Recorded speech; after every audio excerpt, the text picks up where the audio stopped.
Anger. What causes anger, exactly? What causes frustration? Usually, when things don't go the way we want them to, we get frustrated, get angry. In Team Fortress 2, if you keep dying to a scout that's allergic to the ground, and acts like a spaz, or a team of incredibly annoying demonites that just never die, because they have, like, somewhere around 400 health with resistances, or even just a trick-stabby spy main who just adores the face stab. These things are incredibly frustrating, and yet we still keep playing the game. A loop of insanity that we shall never escape. Maybe you switch your loadout. Maybe you requeue for a better server. But one thing I do is call upon the equalizer of Team Fortress 2's combat. The Natasha.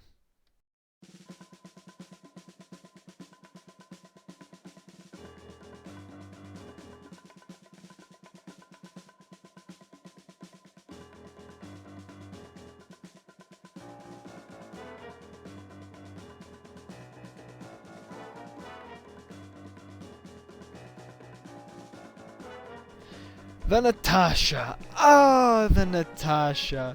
The weapon where if you use it, you're labeled as a heretic and cast into the fiery pits of HE double toothpicks.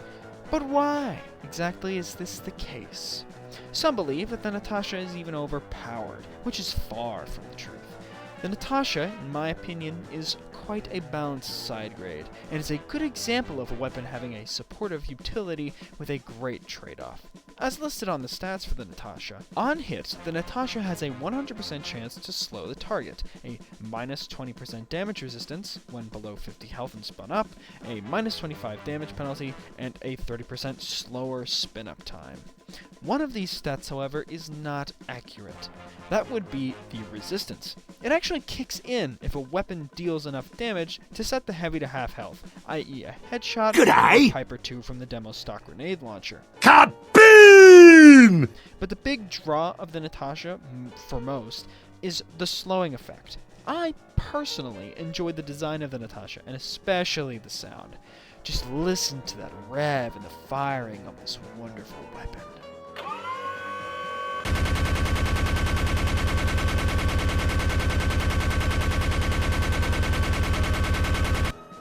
Ah, it's exquisite. The resistance is great too, but this weapon isn't like its compatriots. The Natasha is working in the line of team support and crowd control. When team fights start, this thing keeps weakened enemies in the fight for longer by slowing their movement, or just picking them off. You know, those guys who would have escaped with like 4, 5, or potentially even 10 health, but all it takes is a few bullets from the thing. This means that, as a Natasha heavy, you aren't going to be the strongest on your team. Your ability to slow enemies down and corral them into specific spaces means that team coordination is of the utmost importance, and if performed correctly, will result in a devastating victory.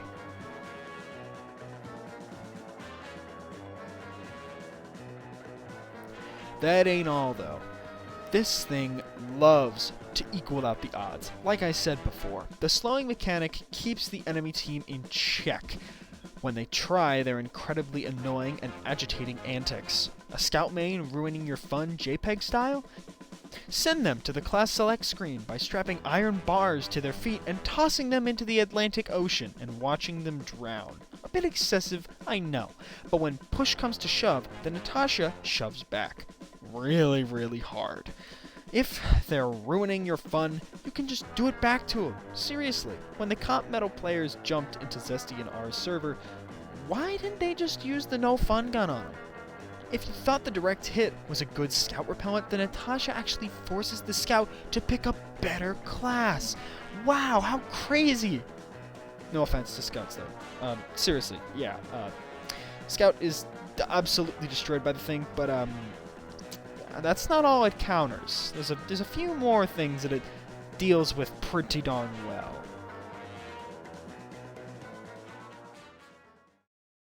We did it, mate! Raus! Sentry going up! Yes, I like this new weapon. Sorry to pop in unannounced. This is Scout. Hey, overalls! That's what I'm talking about! Howdy, howdy. Come to daddy. Scout is spy! Yeah!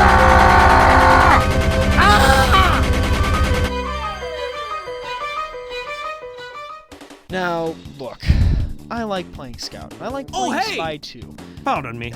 They're fun in their own way and stupid in others, but they're fun to play, and I enjoy playing both of them. But I can agree that sometimes the weapons that they can use and the strategies they can kind of abuse do feel a little a little difficult to fight. You know, it gets a little annoying when the Scout just never touches the ground, so you can never play an explosive class.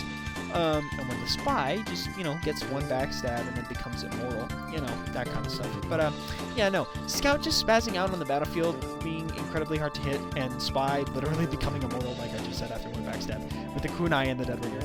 Jeez, man, most Spies are just so hungry for those backstabs. They're always going for the cool trick stab, and it gets so annoying. These Spies rely on movement to survive, and movement purely. And if you take that away from them, what do they have left? A wimpy little gun? Exception for the Diamondback. Yeah, the funny better than stock gun. They'll shoot you and they'll deal like 102 damage because, you know, that's fair. That's completely fair. You know, no skill. Whatever. It's not about that. Whatever. Spy mains usually forget that they are completely useless. Like they're kind of like a completely useless class when they can't backstab you, or they don't have the better than stock gun. Yeah, Spies love to b-hop and increase their speed, you know, all the time. But the Natasha slowing effect is great for brutally punishing Spies who just love to run at you without thinking. The slowness effect doesn't affect disguised Spies though, which is pretty dumb, but, you know, whatever. But Spy mains usually drop the, you know, balanced side of Spy and go for the weeb, kunai, deadringer Spy stuff. The speed that the deadringer gives is cancelled out by the Natasha almost completely. The same can be said for the bigger new speed boost as well. And with the bigger new speed boost, it's even more punishing as a result of you no longer being disguised and you're running buck naked all around. Overall, Spies won't be able to escape. Just make sure you're ready for assaults from enemy flankers. The 30% slower rev comes into play when you're unaware and on the front line or moving up to the front line. So stay communicating with your team and stay Spy aware, and the kills will literally come to you. Hungry Spy mains cannot resist a heavy backstab.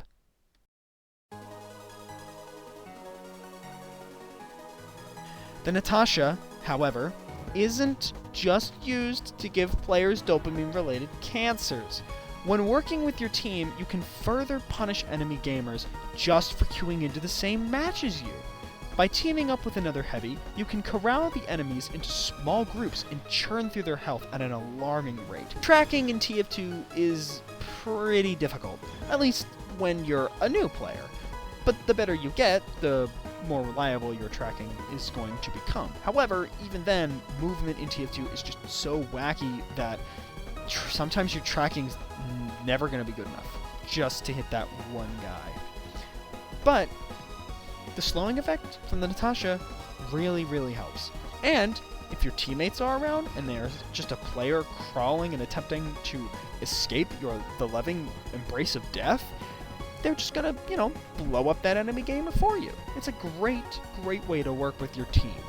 And there is absolutely no way that they are getting back to their two-story apartment. And with a medic, this thing gets the job done. A huge weakness of Heavy that all Heavy mains agree on is that Heavy is countered by some of the simplest actions in the game. For example, if you want to avoid being damaged by Heavy at all, you literally just need to jump around a corner. Yep, that's it. Heavy is countered by simple map geometry. Very cool, Valve. Very cool. Another important thing to know, damage surfing allows you to very quickly escape the Heavy sightline and return to safety. The Natasha prevents this from occurring, and increases the effectiveness of your crits charges and Ubers, as enemies can't just escape your slow movement speed and continuous damage anymore. With all that being said, however, the Natasha still has a large amount of weaknesses compared to the stock, and it really shows. I've been talking pretty positively about this thing so far. Yeah, no, but there are some real problems with the thing.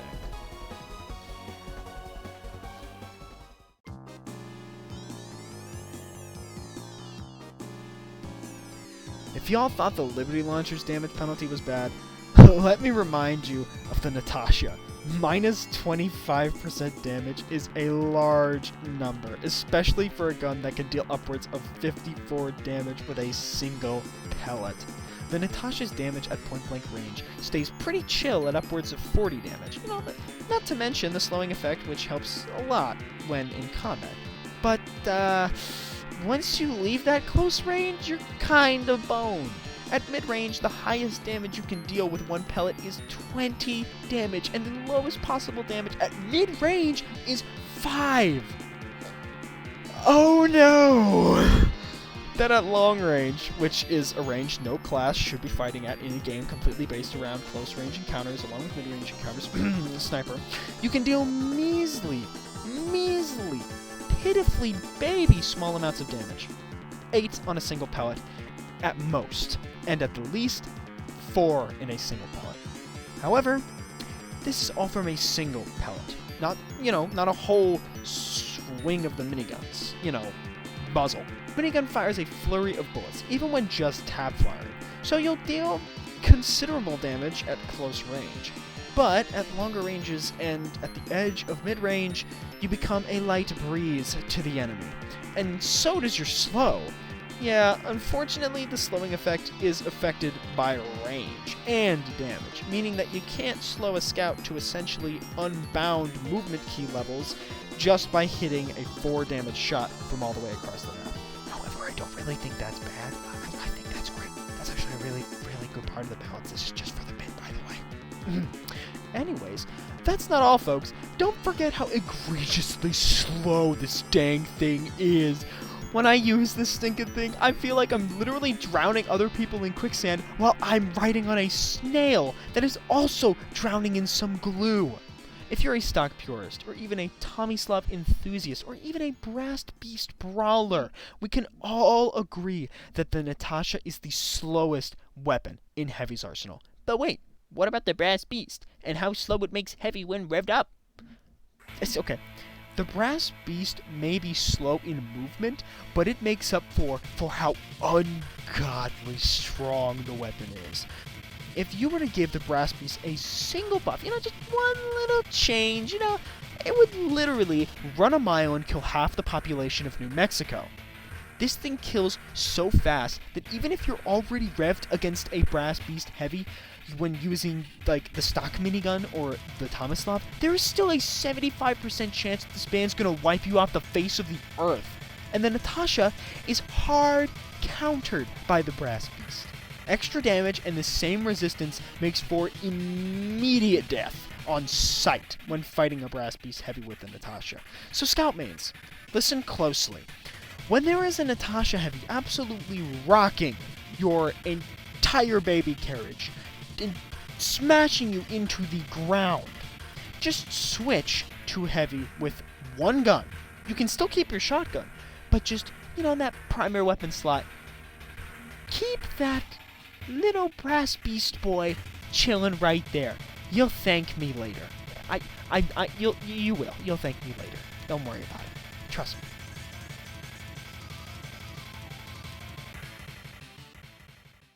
So, what did you think? I think the Natasha is pretty good. Certainly not overpowered, as some people will try to tell you. It just punishes players who get a little too confident in their skills and shows them who's boss, until they switch to Heavy or Sniper and just kill you. In my opinion, the Natasha is balanced. Not too strong, and not too weak either. It does its job, and it does it well. No need for any changes, rebalances, redesigns. It's completely fine. Do we have to talk about this? Really? But I finished the script. Fine. I'll go over it quickly.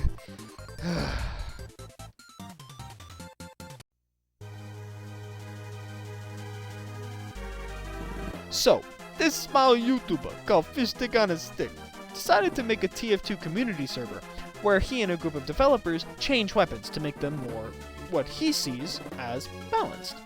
Not sure if you've heard of it, but I'll link the IP in the description if you want to join. It is really fun, and some of the weapons have definitely been changed for the better. Not sure about the Natasha, though. Yeah, this thing's kind of been changed for the worse, in my opinion. Like, gutted to the point of almost potential uselessness. Okay, listen. The whole idea behind the Natasha wasn't to make the heavy live longer. The defensive increase at less than half health isn't designed to push the heavy forward into combat. It's to allow him to easily retreat, or at least retreat a little safer, kind of like the Fists of Steel do. It was also designed to help coordinate with your team and use the crowd control mechanic that it was given to gain the upper hand in a team fight or against a small group of enemies, or large groups of enemies. Not to make it a sub-black box with minus 20% damage and a slower spin-up time. Not sure how that works in a rocket launcher, but don't look too into it. When I whipped out the Natasha on the server, I thought it was going to be my good old girl, the one that I knew and loved, the Natasha. I was greeted with a light slap on the face and a bullet straight to the... The concept of a minigun giving back health to the heavy on kill is neat. It's a really cool idea. However, this doesn't seem like a balance change kind of idea, if you catch my drift.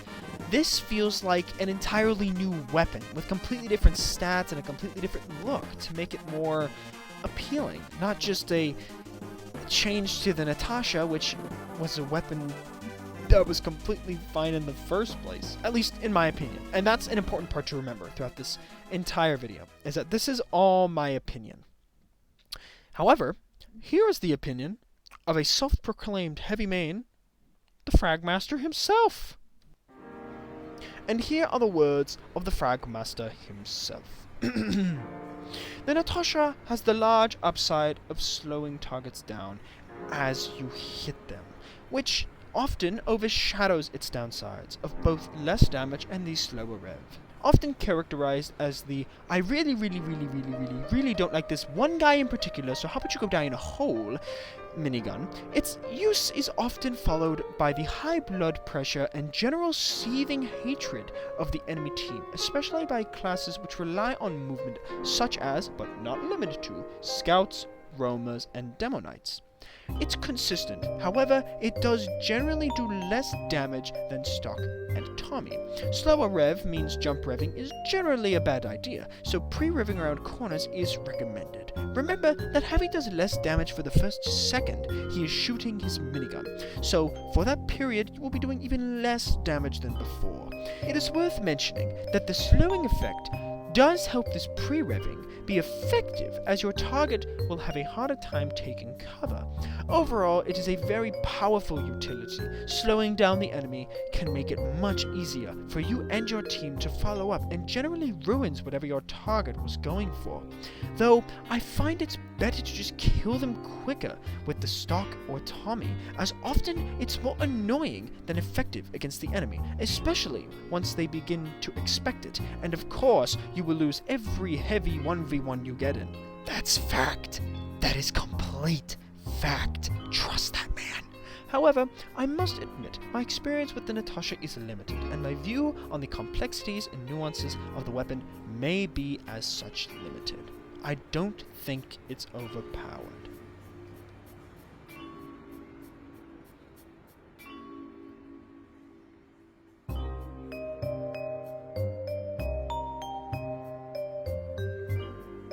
Hey, thanks for watching. I hope you made it to the end of the video. This has been a project in the works for quite some time, and I hope it turned out really well. I don't know when exactly I will have uploaded this. Currently, I am recording on the 26th of September, so... This has been a long project with a lot of setbacks and issues with it, but I'm glad that it's out now. If you did enjoy at any point in time, or didn't enjoy at any point in time, consider liking and potentially consider subscribing. I would really love to hear your guys' feedback down in the comments too. But I really thank you guys for somehow managing to get this small little passion project up to 77 subscribers. It's been a very, very interesting year so far, and it's crazy to think I started this a year ago and we're already here. I hope more projects and more awesomeness is to come in the future, and I can't wait to see you guys there with me. May God bless you on your journeys in life, and have a wonderful, wonderful day. Goodbye.